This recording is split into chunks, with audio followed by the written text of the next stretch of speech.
Hi everybody, today I want to give you a quick demo about a cool new feature we just launched called Sync Logs. With Sync Logs, Hightouch can write back details about your syncs back into your warehouse. This is great for analyzing your syncs and understanding how things are changing over time, and even doing things like analyzing errors, visualizing audiences, and tracking the status of rows. So if you pick a new sync, for example here I have my product events sync into Amplitude, and you click on the Sync Logs tab over here, you'll see three options. Once you click all three and click Save, on the next run, Hightouch will start to write data about these syncs into your warehouse.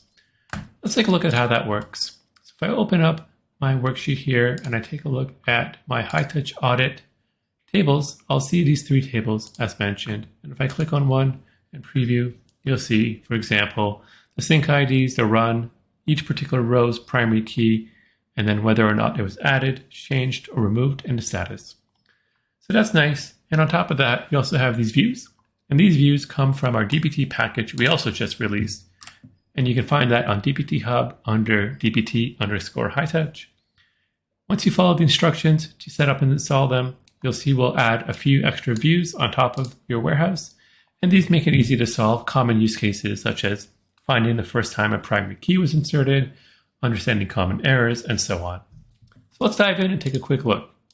What we'll do first is run a simple query that finds the first time a particular sync was added.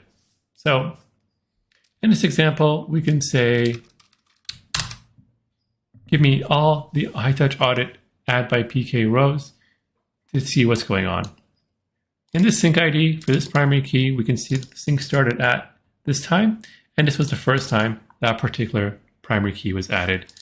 And so you could imagine a world where, for example, you wanted to know when this particular row was inserted for the first time. And you could do that like this and see that on April 21st for that sync, this was the first time we added that primary key.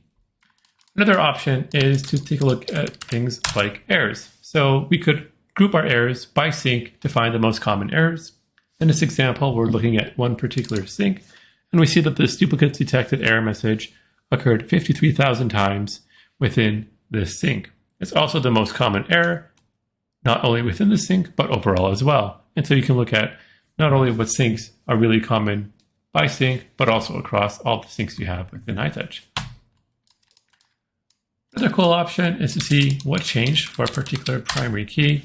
So this example, we're using the row change by primary key model and filtering on this sync ID and that primary key. And we can see that for this particular record, the account external ID field changed from the old value of this to the new value of that on June 1st. So this is nice in case you're trying to debug why particular rows changed, why you had more operations than you thought, and so on. One last one we'll take a look at is sync stats. This is a high-level aggregate of common metrics that you might care about for your syncs. We have quite a few, so they are here. Everything from how long things took to how many operations, how many errors, and so on.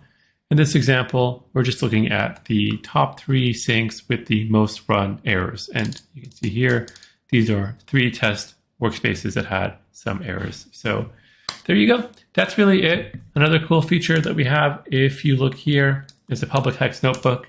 If you click on that, you'll get more examples and some more documentation about how we built the DBT models, what they do, and what the common use cases are.